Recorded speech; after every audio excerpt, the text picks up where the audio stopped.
What if I told you that your greatest strength as a thinker, as someone who operates outside the noise of the masses, might also be the invisible chain keeping you from your deepest calling? What if those very qualities that set you apart, your solitude, your analytical mind, your independence, have become the bars of a cage you built without realizing it? Here's the uncomfortable truth. Most Sigma males never find their true purpose, not because they lack intelligence or drive, but because they're trapped by blocks so subtle, so deeply woven into their identity, that they mistake them for virtues. Today we're going to strip away these illusions and reveal what's really holding you back from the life you're meant to live. Welcome to Sigma Male Community, where we don't just talk about being different. We show you how to transcend the very patterns that keep exceptional men stuck in mediocrity disguised as independence. The Stoics understood something profound about human nature.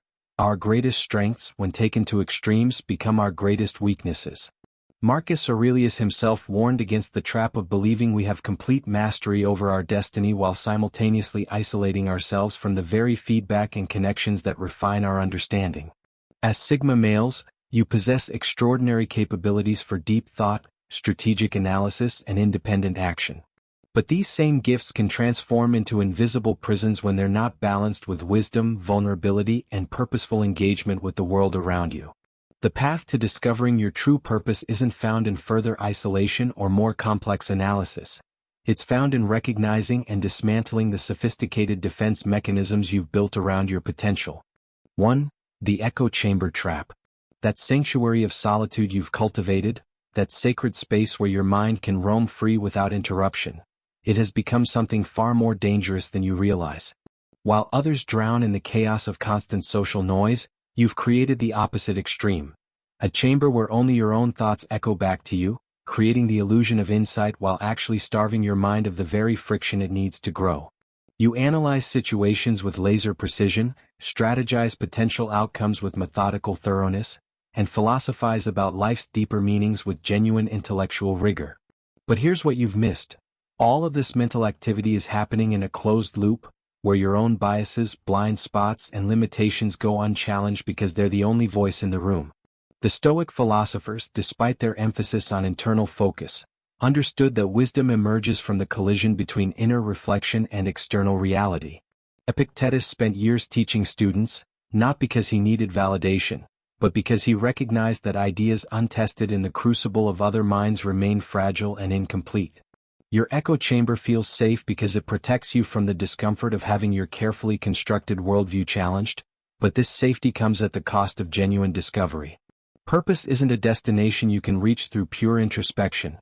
It's forged in the dynamic interplay between your vision and the world's resistance to it.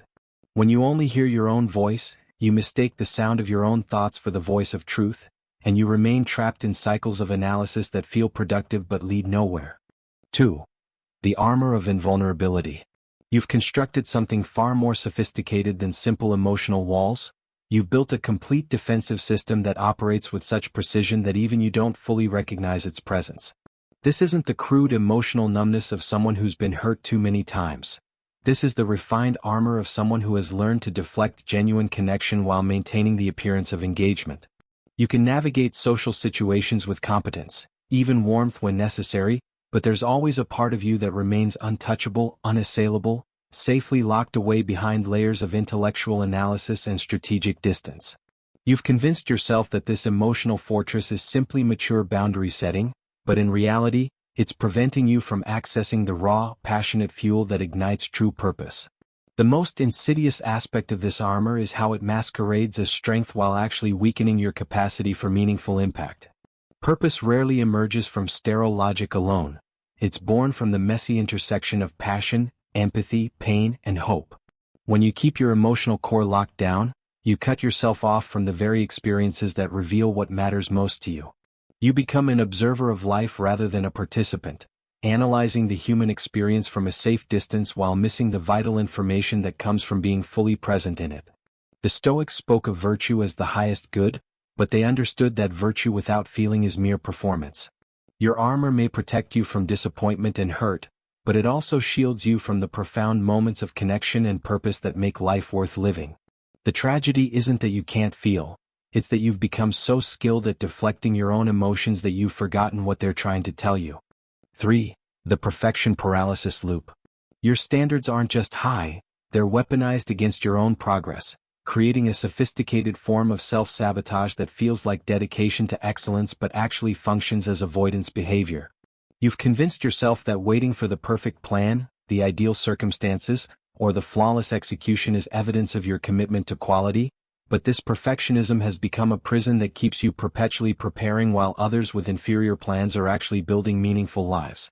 Every potential course of action gets subjected to such rigorous analysis that you find reasons why it's not quite ready, not quite right, not quite worthy of your capabilities.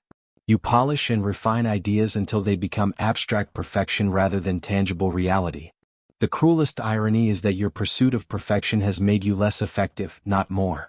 While you're crafting the impeccable blueprint, life is happening, opportunities are passing, and your purpose remains trapped in the realm of potential rather than actuality. The Stoics understood that action, even imperfect action, generates the feedback necessary for wisdom and growth. Marcus Aurelius didn't wait for perfect conditions to lead the Roman Empire. He adapted, learned, and improved through engagement with messy, complex reality. Your perfectionism feels like a virtue because it aligns with your identity as someone who does things the right way, but it's actually fear wearing the mask of standards. Purpose isn't a pristine statue unveiled in a moment of revelation. It's a living thing that grows and evolves through trial, error, refinement, and adaptation. By demanding perfection before you begin, you've effectively chosen never to begin at all. The ghosts in the machine. Beneath your carefully constructed facade of rational control lurk the unprocessed remnants of past wounds that continue to shape your present decisions in ways you refuse to acknowledge. You've become masterful at intellectualizing these experiences, turning them into lessons learned and wisdom gained, but the emotional residue remains active in your system, sabotaging your efforts to find and pursue authentic purpose. These aren't dramatic traumas that announce themselves loudly, they're the subtle betrayals, the quiet failures, the moments when you trusted and were disappointed, when you reached and were rejected, when you believed and were proven wrong. You've buried these experiences so efficiently that you believe you're past them, but they continue to whisper their poison into every decision you make. The most damaging aspect is how these ghostly influences disguise themselves as rational caution and hard-earned wisdom. When you automatically assume that new opportunities will end in disappointment, when you preemptively distance yourself from potential collaborators, when you find reasons why your deepest desires are unrealistic or unworthy, you're not being wise, you're being controlled by old wounds that have convinced you they're protecting you. The Stoics emphasize the importance of examining our judgments and beliefs for truth rather than simply accepting them because they feel familiar. Your ghosts have learned to speak in your own voice, making their limitations sound like your authentic preferences. Until you bring these buried influences into the light of conscious examination, they will continue to distort your vision of what's possible and keep you safely trapped in patterns that feel like choice but are actually avoidance. 5. The structural allergy. Your instinctive distrust of systems, institutions, and collaborative frameworks has evolved from healthy skepticism into a blanket rejection of all external structures, leaving you constantly reinventing the wheel while others build upon established foundations to create meaningful impact. You see corporations as soul-crushing machines, institutions as corrupt hierarchies, and collaborative projects as compromises of your independence, but this wholesale rejection forces you to operate in isolation when purpose often requires leverage, scale, and the accumulated knowledge of others. Your allergy to structure feels principled because it aligns with your identity as someone who refuses to conform, but it's actually limiting your effectiveness and forcing you to waste energy on problems others have already solved. The tragic irony is that your rejection of all systems has made you dependent on the most limiting system of all, yourself. While you're busy proving your independence by refusing to engage with existing platforms, learn established skills, or navigate social mechanics, you're actually constraining your impact to only what you can accomplish alone. The Stoics understood that wisdom involves knowing when to resist and when to engage strategically. Marcus Aurelius didn't abandon the Roman political system because it was flawed. He worked within it to create positive change. Your structural allergy isn't protecting your integrity, it's protecting your ego while limiting your ability to create the kind of meaningful impact that gives life purpose. True independence isn't about avoiding all systems. It's about engaging with them strategically, using them as tools rather than letting them use you as a cog. Look closely, Sigma. That feeling of being perpetually on the outside, observing the game but never playing? It's not just independence, it's often these very blocks acting as invisible chains. You have the mind, the drive. Recognize which chain is heaviest right now. That's your starting point. Break it. 6. The feedback firewall. Your independence has morphed into something more dangerous than isolation. It's become an impermeable barrier against all external input, leaving you navigating complex terrain with incomplete information while believing you have superior vision.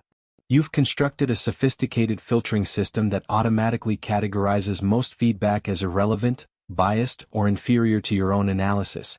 But this defensive posture blinds you to insights that could dramatically accelerate your progress toward meaningful purpose. The feedback you need most is often the feedback you're most inclined to dismiss. The observations that challenge your assumptions, the perspectives that reveal your blind spots, the reflections that show you how your actions are actually landing in the world rather than how you intend them to land. The most insidious aspect of your firewall is how it masquerades as discernment while actually functioning as avoidance. You tell yourself you're being selective about whose opinions matter, but you've become so skilled at finding reasons to dismiss external input that you rarely encounter any information that genuinely challenges or refines your thinking. Purpose often reveals itself through the reactions you generate in others, the problems you solve that matter to them, the value you create that they recognize, the patterns they see in your work that you're too close to notice. When you block these vital signals, you're essentially trying to navigate by internal compass alone while ignoring the feedback from the external world that would help you calibrate your direction. The Stoics valued self-reliance but not self-delusion. They understood that wisdom requires both inner reflection and external testing of our ideas against reality. 7. The intimacy equals entanglement myth. You've developed a sophisticated belief system that equates deep connection with loss of autonomy, creating a false choice between meaningful relationships and personal freedom that keeps you isolated from the very experiences that often catalyze purpose. This isn't simple social awkwardness or introversion. It's a deeply held conviction that allowing others close enough to truly know you inevitably leads to manipulation, obligation, or betrayal. You can function effectively in surface-level relationships, maintaining professional networks and casual friendships with competence, but you resist the vulnerable intimacy that creates the bonds through which purpose often emerges. You've convinced yourself that this emotional distance is wisdom born from experience, but it's actually fear masquerading as strategy. The tragedy is that purpose frequently crystallizes through profound human connections. Mentoring someone who needs what you have to offer, fighting for a cause alongside others who share your values, creating something that moves people enough to change their lives. These experiences require the kind of emotional investment and vulnerability that your intimacy phobia actively prevents. The Stoics spoke of virtue as inherently social. Our highest good is realized not in isolation but through our relationships and service to others. When you equate intimacy with entanglement, you rob yourself of the most powerful catalyst for discovering what you're meant to contribute to the world. True purpose isn't found in the safety of emotional distance. It's forged in the crucible of caring deeply enough about something or someone that their well-being becomes inseparable from your own sense of meaning. 8. The Thought-Action Imbalance. You've become a master strategist operating in a realm of pure abstraction, where the sophisticated analysis of possibilities has replaced the messy reality of tangible progress toward any actual outcome.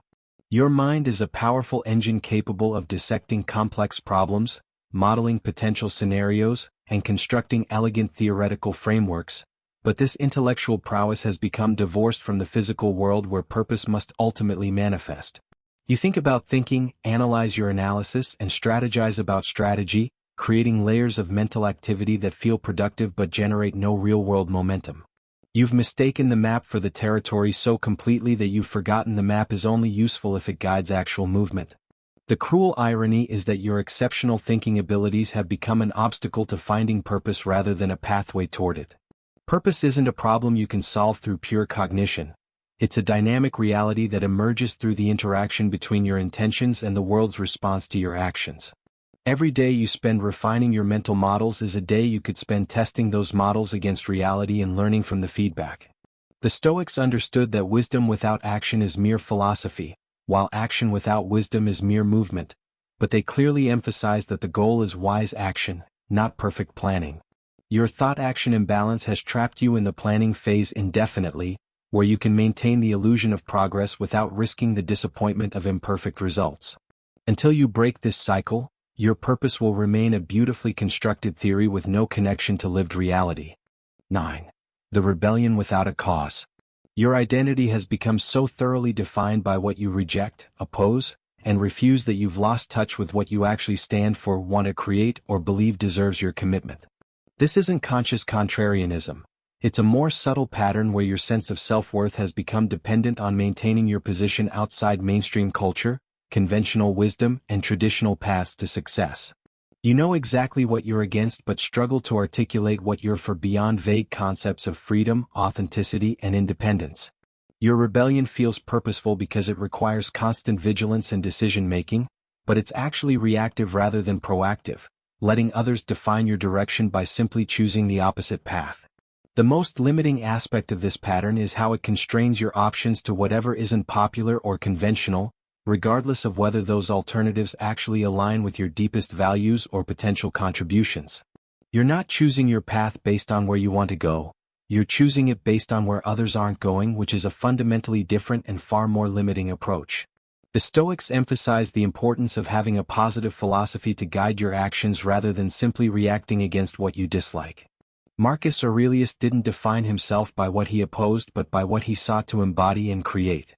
Your rebellion without a cause has made you a professional outsider, but being outside everything doesn't automatically put you on the path to somewhere meaningful. Purpose requires you to move beyond defining yourself by what you reject and start defining yourself by what you're willing to build, serve, or become. 10. The Over-Intellectualization Shield. You've developed such a sophisticated capacity for analytical thinking that you automatically translate every potentially meaningful experience into abstract concepts, effectively insulating yourself from the raw emotional and intuitive information that often points toward purpose. When discomfort arises, you immediately begin analyzing its causes rather than feeling its message. When excitement emerges, you dissect its components rather than following its energy. When uncertainty appears, you construct theoretical frameworks to explain it rather than sitting with the productive tension it creates. You've become so skilled at thinking about your feelings that you've forgotten how to actually feel them, cutting yourself off from one of your most important guidance systems. The most damaging aspect of this pattern is how it masquerades as emotional intelligence while actually representing emotional avoidance. You can discuss feelings with impressive sophistication, but you struggle to access the direct, unfiltered experience of emotion that provides vital information about what matters to you and where your energy wants to flow. Purpose often emerges from the intersection of passion and service, but passion isn't a thought. It's a felt experience that gets diluted and distorted when it's immediately subjected to intellectual analysis. The Stoics valued reason highly, but they understood that reason should inform emotion, not replace it. Your over-intellectualization shield protects you from the vulnerability of not knowing and not controlling, but it also prevents you from accessing the intuitive wisdom that could guide you toward authentic purpose. Sometimes the most important information arrives not as a thought to be analyzed but as a feeling to be experienced and followed. 11. The Self-Sufficiency Trap. Your fierce commitment to independence has evolved into something more constraining than the dependence you're trying to avoid. A rigid insistence on doing everything alone that bottlenecks your progress and isolates you from the collaborative energy that amplifies meaningful impact.